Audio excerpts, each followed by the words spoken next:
Alors salut vous tous, je vous fais une vidéo avec une tronche un peu plus fraîche parce que j'ai voulu vous en faire une en speed hier comme la billetterie ouvre aujourd'hui et j'ai fait n'importe quoi et je l'ai revu aujourd'hui et je me suis dit non, il faut que je refasse quelque chose de plus propre, donc je vous refais une vidéo. Désolé pour le retard d'explication, sûrement qu'il y en a qui attendent un petit peu le lien pour la billetterie, mais ça mérite une explication avant. Donc je m'appelle Julien, pour ceux qui ne me connaissent pas, je suis le président de l'association Faerie et Orga sur Ecazombe, et je vous conseille d'aller voir la vidéo qui est un tout petit peu plus bas pour ceux qui ne l'ont pas vue, où on explique un petit peu les décisions de cette année sur Ecazombe. Et moi, pour ma part, là, je tenais à vous faire cette petite vidéo pour vous expliquer un petit peu, faire un topo là actuel sur le jeu et surtout une problématique là qu'on rencontre aujourd'hui sur la billetterie et on n'avait pas anticipé et ça mérite une petite explication pour éviter qu'il y en a qui grognent dans leur coin parce qu'ils n'auront pas eu leur place. Déjà qu'il y en a qui sont, et je les comprends, hein, qui sont pas super heureux parce que la jauge a été descendue à 30 joueurs, comme on vous l'a expliqué, comme je vous l'ai expliqué dans la vidéo précédente. Pourquoi on avait descendu cette jauge à 30 joueurs? Parce que on a des projets en parallèle. Et comme organiser un GN c'est très chronophage, il a bien fallu prendre du temps ailleurs. Euh, Voilà, parce que on est bénévole, hein, c'est sur notre temps libre et du coup le temps n'est pas extensible, donc il a fallu grignoter ailleurs premièrement. Ce sont des projets qui nous tiennent à cœur, comme Lunaria par exemple, et on ne pouvait pas faire autrement. Et deuxièmement, parce qu'on s'est aperçu l'année dernière, malgré les couacs, je vous l'accorde, hein, les situations qu'on a dû gérer et les blancs qu'on a eu en jeu, on s'est aperçu que beaucoup de joueurs attendaient que le jeu vienne à eux, un peu comme dans un jeu de piste ou une escape room où ben voilà, on a tout devant les yeux et puis il y a quelqu'un au micro ou à l'écran qui vous aide quand la situation devient compliquée. Là, en GN, c'est pas le cas et je dirais même plus. Vous n'êtes pas que spectateur, vous êtes vraiment acteur du truc. Donc, si vous voulez que ça bouge, c'est à vous, en fonction de votre personnage, d'y aller quoi. Alors, je sais que c'est facile à dire, surtout quand on est novice. Et surtout quand on est dans un monde de survie où on a peur à chaque instant qu'un zombie nous tombe sur la tronche et vienne nous croquer. Je vous l'accorde, mais il y a quand même cette problématique qu'il a fallu que nous, de notre côté, on essaye d'équilibrer, on essaye de trouver une solution pour que Ekazong garde son côté intense. Et la solution qu'on a trouvée, c'est de réduire la jauge à 30 joueurs et garder la même quantité de jeux, ce qui va donner plus de jeux à tout le monde. Et on l'espère, parce que j'avais dit dans la vidéo précédente, et j'ai reçu des messages après, on espère que ça va créer du roleplay, parce que j'avais parlé qu'on favorisait beaucoup moins, qu'on favoriserait beaucoup moins le roleplay cette année. J'ai pas dit qu'on l'enlevait, hein.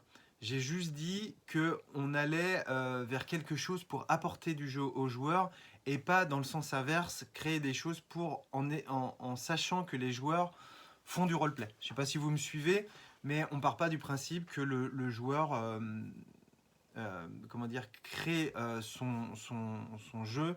On va plus partir du principe qu'on va donner du jeu aux joueurs et ce qui va pouvoir lui permettre encore plus facilement de créer du jeu. Donc voilà, et s'ajoute à tout ça la liste d'attente habituelle qu'on a chaque année, qui ne se voit presque pas quand on fait un événement de 90 joueurs, mais quand on commence à faire un événement de 30 joueurs, la liste d'attente de joueurs commence à se faire sentir, et j'avoue, on avait une petite goutte de sueur qui perlait sur le front quand on a vu comment elle s'allongeait, et du coup, ben, en fait, la liste couvrait déjà au départ la moitié de la jauge de joueurs disponible en billetterie. Vous allez me dire, mais qu'est-ce que c'est cette liste d'attente?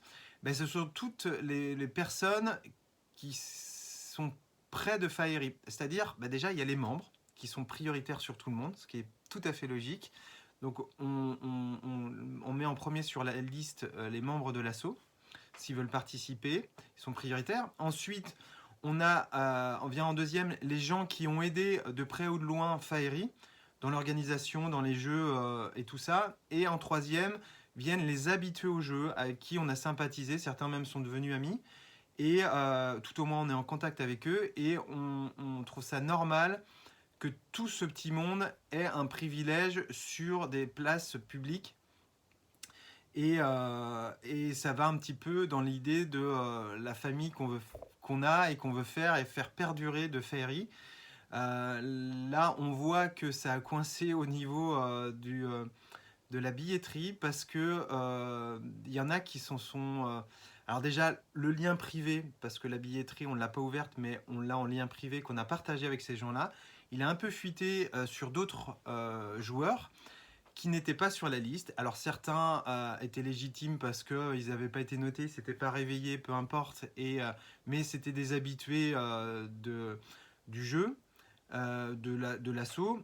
Ou d'autres, c'est des amis de joueurs qui étaient sur la liste et qui se sont un petit peu glissés entre deux. Ce qui fait que nous, de notre côté, on n'est pas là pour jouer aux gendarmes et je ne leur jette pas la pierre du tout. Bien au contraire sur le fait que nous, ça nous fait plaisir de voir qu'il y a beaucoup de joueurs qui essayent d'une manière ou d'une autre de participer au jeu. Donc malgré les couacs qu'on a eu l'année dernière, ça nous réconforte pour nous dire que le jeu est pas mal quand même et attendu surtout des joueurs. Mais en fait, avec tous ces petits filous qui se sont un petit peu mis ça et là, à gauche, à droite, et ben ça remplit, là à l'heure actuelle, il doit rester une ou deux places, ça remplit la billetterie niveau joueur. Alors, il reste les places zombies qu'on n'avait pas ouvert du tout et les places bénévoles. Même toutes les places PNJ ont été prises. Les places bénévoles, alors ça c'est pour ceux qui veulent vraiment aider l'assaut, donc qui participent pas au jeu. Et c'est surtout toute la partie maquillage. Ça, il y a encore des places. On n'a pas limité les places. La problématique, et on en est vraiment gêné parce qu'on n'a pas anticipé la chose. Et on se pose la question si l'année prochaine, du coup, on va faire comme ça pour la liste d'attente, ou on va pas réduire simplement aux membres et aux gens très très proches de l'assaut. Parce que la billetterie, on va l'ouvrir aujourd'hui à 20h et elle va être remplie niveau joueur. Donc on est en train de discuter pour voir si on peut pas ouvrir des places joueurs en plus. Mais je vous le dis tout de suite, à mon avis c'est mort parce qu'on a un équilibre dans le jeu qu'on essaye de respecter chaque année. Et là si on fait ça, il faut qu'on revoie tout l'équilibre du jeu et tout ce qu'on a préparé. Et on peut pas claquer des doigts comme ça en disant allez on en rajoute 5. Enfin si on pourra le faire, mais le problème c'est qu'il y a des joueurs qui vont se retrouver sans jeu, vraiment avec des blancs. Et on va revoir la problématique de l'année dernière, quoi. Donc voilà, j'en suis vraiment désolé pour la billetterie. On va faire ce qu'on peut. On va essayer de vous tenir au courant pour la suite. Mais pour l'instant, c'est une des premières fois qu'on ouvre un événement, on ouvre une billetterie qu'elle est déjà complète. On m'a posé la question aussi en message hier j'avais parlé du deuxième événement au cas où que le premier était vide complet et on nous demandait.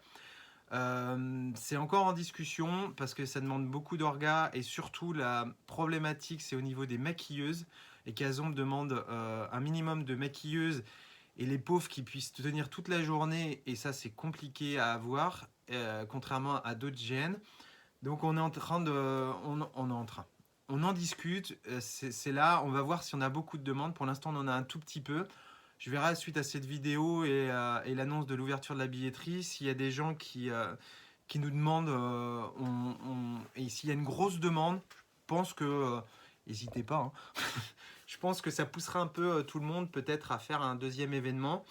Quand aucune idée, ça risque d'être compliqué pour la fin de l'année, là surtout avec les nouvelles directives sanitaires. On verra, parce qu'en plus on a un événement à Halloween, on verra plus début d'année prochaine. Mais je vous dis ça, c'est avec énormément de peut-être. Voilà. Sinon, pour Hécazombe, je vais vous parler un petit peu de l'histoire de cette année. On a dû écrire un petit peu la suite parce que l'année dernière, il y a eu un petit peu des soucis. Comme vous le savez, je ne vais pas vous refaire l'historique du truc. Et donc, il y avait un final qui a été fait plus ou moins chaotiquement. Et ça a terminé sur le fait que les adorateurs ont pris un petit peu, on va dire, le pouvoir, entre guillemets, ont surtout décimé une grosse partie du camp 545. Pour ceux qui ont vu, ils sont arrivés dans une scène dans une espèce de rituel, on va dire zombique, pour pas dire satanique, où ils sacrifiaient des gens au nom de leur culte zombie.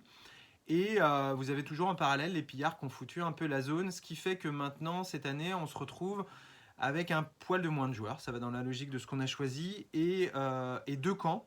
Donc le camp du château ne sera plus une place forte. Vous verrez quand vous recevrez les mails avec les règles et tout ça, on vous explique un petit peu plus. Et là, on va se retrouver avec deux camps, adorateurs et pillards. Et parmi ces deux camps, il y a des survivants du 545 qui ont survécu bon gré mal gré. Et, voilà un petit peu le résumé de l'histoire. C'est toujours de la survie. On va essayer aussi de créer des situations de jeu un peu plus. Le fait d'avoir aussi réduit la jauge de 30 joueurs va nous permettre de créer des situations de jeu un peu partout sur le site, sachant qu'on a gardé le même nombre de zombies, donc ça risque d'être plus intense pour vous. Et on a gardé aussi un petit peu moins présente, mais elle est toujours là, la mécanique de jeu avec les jetons jeux. Donc les jetons jeux, pour ceux qui ne savent pas, c'est ces jetons-là. Ça, c'est des jetons immatériels pour le personnage, donc c'est-à-dire qu'il ne voit pas, mais le joueur les a en poche et sait qu'il dispose d'un certain nombre de temps pour faire des choses. Donc pour ceux qui n'avaient pas compris cette mécanique, parce que cette mécanique est quand même très cool, et nous a permis de pallier un fait que sur le site, ça fait quand même, c'est la troisième fois qu'on va le faire, et ben en théorie, les personnages ont visité tous les alentours. Et nous, pour créer du jeu et de la surprise vis-à-vis des joueurs, eh ben, on ne peut pas se permettre de rajouter un nouveau camp qu'ils n'auraient pas vu en 3 ans, une nouvelle voiture, un charnier avec des cadavres, et j'en passe et des meilleurs. On peut faire venir que des personnages, et ça risque d'être un peu redondant. Donc l'idée, c'était de créer ces mécaniques de jetons temps pour permettre aux joueurs de simuler le fait qu'ils partent dans d'autres lieux à plusieurs kilomètres. Donc toujours dans la zone du domaine réellement parlant, mais pour le personnage et dans l'histoire, c'est comme s'il partait à des kilomètres. Et pour ça, l'année dernière, les éclaireurs avaient le droit, eux, parce que c'était leur rôle, de partir dans ces zones facilement. Les joueurs, eux, avaient des jetons temps qu'ils devaient dépenser à l'entrée de ces zones qui étaient bloquées à eux. Donc ils dépensaient par exemple 2 jetons temps pour aller à une zone qui était à 10 km de là. Et ils passaient cette zone, ils allaient fouiller, ils revenaient, et bizarrement, oui, enfin logiquement, pas bizarrement, ils n'avaient plus de jetons temps pour y retourner, ce qui simule le fait que ça prend du temps pour y aller. En jeu, par contre, il y avait du décorum ou des accessoires qui permettaient de regagner du temps, ce qui montrait le fait que les personnages allaient plus vite. Donc réparer une voiture, un vélo, vous faisait gagner 1, 2, 3, 10 jetons de temps et transporter même pour plusieurs personnes. Ce qui fait que vous pouviez vous déplacer plus vite et retourner dans certaines zones grâce à ça. Voilà un peu la mécanique que beaucoup ont laissé de côté malheureusement. Et on a eu aussi des problèmes de balisage de ces zones. Des joueurs filous, des personnages filous, on va pas dire des joueurs, ce qui est logique dans un monde de survie, ont contourné par des zones un peu plus en friche que nous on n'avait pas balisé et sont atterris dans ces zones-là sans savoir où ils atterrissaient et ils ont un peu dévalisé, ce qui est logique aussi, tout ce qu'il y avait sur place. Par contre, ce qui est un peu moins logique, c'est qu'ils n'ont pas lu les étiquettes jaunes qui étaient sur place, qui faisaient une mise en situation et une compréhension du lieu. Ce qui est dommage. Donc nous, on va appuyer un peu plus cette année sur ces balisages et sur les affichettes jaunes qui vous expliquent un petit peu. On va peut-être changer la couleur justement de ces mises en situation pour pas mélanger avec les autres affichettes jaunes. Je suis pas sûr parce que ça reste quand même les autres affichettes jaunes, bonus ou malus, des mises en situation. Vous rencontrez une bêtise, une araignée géante, d'une façon ou d'une autre, c'est une mise en situation où vous atterrissez dans un ancien garage où vous trouvez des seaux, des bidons d'essence par exemple, c'est une mise en situation aussi. Donc on reste quand même sur ces affichettes jaunes que je vous conseille de lire. Il n'y a aucune affichette jaune qui va vous tuer direct sur place. Il y a toujours une façon de vous en sortir, difficilement pour certaines, mais ça reste de la survie. Donc voilà, donc j'en suis à presque 15 minutes, il faut que je me dépêche.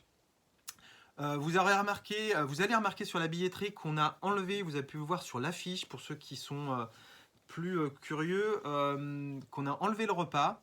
pour permettre premièrement, face à la situation sanitaire, à ceux qui ne veulent pas manger dans un restaurant à proximité d'autres de le faire. De réduire, c'est pour d'autres, ça fait gagner un peu de sous, c'est toujours pas négligeable. Et, euh, et, euh, et voilà, je cherche d'autres trucs, mais c'est les idées principales du fait qu'on s'est permis d'enlever le repas, ce qui n'était pas forcément obligatoire en fait au bout du compte. Ça, on a remis la zombola et les nuitées, donc vous pouvez dormir sur place, dans les loges de 6 personnes. Je vous laisse voir les tarifs. Le domaine nous fait un tarif au plus bas qu'il puisse nous faire pour que vous puissiez dormir à 30 € la nuit, si je dis pas de bêtises. Vous avez un bon lit, un endroit bien au chaud avec les sanitaires, douches et tout ce que vous voulez. Et vous pouvez rajouter un super petit déj pour 8 €. Donc ça, c'était l'instant pub, mais vous verrez, le petit déj au domaine est juste génial. L'ouverture de la billetterie, c'est ce soir à 20 h et j'en suis encore... Ah si, j'ai oublié un truc. Cette année, on a peaufiné le rôle des combattants. Donc chaque année, on peaufine un rôle. Et c'est vrai que les combattants, depuis le début, c'était le rôle un petit peu chair à canon pour les joueurs novices et tout ça, qui ne demandait pas trop de roleplay, qui était là juste pour défendre et taper du zombie. On l'a un petit peu amélioré cette année. Il reste encore des choses à faire que je ne veux pas vous parler de suite parce que c'est pas encore tout à fait bien équilibré. Ce qui est sûr, c'est que ils vont avoir 3 bandes à la ceinture au lieu des 2 de base pour les autres joueurs. Donc tous les combattants auront 3 bandes, ce qui simule le fait qu'ils sont plus forts au combat. Donc ça, on l'avait dans nos cartons, mais ça a été énormément suggéré par des joueurs dans le questionnaire. Et ça, je leur remercie pour leur retour, ce qui conforte nos idées. Et donc, c'est une très bonne idée qu'on va mettre en plus. Donc, les combattants auront 3 bandes. Et les rôles, donc soigneurs, botanistes et tout ça, auront la possibilité aussi d'améliorer le rôle par une sorte d'apprentissage au niveau de leur personnage en fonction des gens qu'ils rencontrent. Et, euh, et on garde aussi, j'essaye d'aller au plus vite, je suis vraiment désolé, on garde aussi les 3 vies. Donc il faut bien distinguer les bandes que vous avez à la ceinture, ça c'est pour les zombies, et les 3 vies que vous avez quelque chose d'immatériel comme les jetons temps, c'est quelque chose que vous avez dans la tête, vous avez 3 vies quand vous rencontrez un adversaire humain et que vous commencez à vous taper dessus. À chaque touche qui réussit à vous porter comme à l'escrime, donc pas les coups d'estoc, hein, des coups bien portés sur la tranche de l'arme, vous perdez un point de vie. Donc à chaque touche, pour ceux qui ne connaissent pas. Donc cette année, vous en avez 3, sachant qu'il y a des choses qui peuvent améliorer ces points de vie. Et une nouvelle mécanique cette année que je vous parle vite fait, mais je ne veux pas trop vous en dire parce que elle n'est pas encore tout à fait claire, mais ce qui est sûr, c'est qu'elle sera là. C'est la mécanique des points de morale. Alors je sais, ça en rajoute beaucoup, mais ce qui va vous permettre aussi de créer du jeu. Les points de morale, c'est des choses que vous allez gagner au fur et à mesure du jeu et qui seront immatérielles comme vos points de vie. Euh, mais on aura des petits jetons quand même. Et c'est ce qui va permettre de donner de l'entrain et du baume au cœur à votre personnage. C'est-à-dire que si vous trouvez un paquet de cigarettes et que vous en fumez une, vous avez de grandes chances de récupérer des points de morale parce que c'est bien beau dans un monde de survie d'avoir des malus, mais d'avoir des bonus et une mécanique qui vous donne des bonus, c'est toujours ultra cool. Donc des vêtements propres, des nouvelles chaussures, et ça je vous donne les choses basiques pour pas vous spoiler le reste du jeu. Tout ça peut vous donner des points de morale, ce qui peut vous réconforter et donner de la joie à votre personnage. Ça simule cet effet-là. Et par cet effet-là, vous pouvez gagner des choses ultra cool, comme être plus endurant ou peut-être gagner des points de vie. Je vous laisserai découvrir en jeu et l'explication dans les règles. Et j'ai été au plus court, j'ai fait 19 minutes, j'en suis vraiment désolé, mais ça méritait toute cette explication. Et 1000 fois désolé pour vous, pour la billetterie. On fait tout ce qu'on peut, nous, en arrière-plan. Et j'aimerais juste dire une chose, parce que j'ai beaucoup de retours après en me disant j'ai vu la vidéo, c'est cool et tout ça, sur des choses que vous faites. Nous, on sera toujours là, et j'en passe, c'est des meilleurs. Là, je vous donne les bons retours qu'on a. Quand honnêtement, quand vous avez des bons retours comme ça et que vous êtes vraiment content et que vous voulez venir, n'hésitez pas à mettre des commentaires dans Facebook parce que nous, tout ça, on ne le voit pas. Donc, je vais rentrer dans le marketing de YouTuber, mais en fait, c'est pour nous que je dis ça, c'est pas pour la devanture, mais un petit like, un petit commentaire, un petit coucou, un petit smiley, nous, ça nous fait du bien parce que tous ces retours-là, on les a pas et on les a égrenés sur plusieurs temps quand on les a. Et c'est toujours cool d'avoir un petit retour de joueur quand il est content.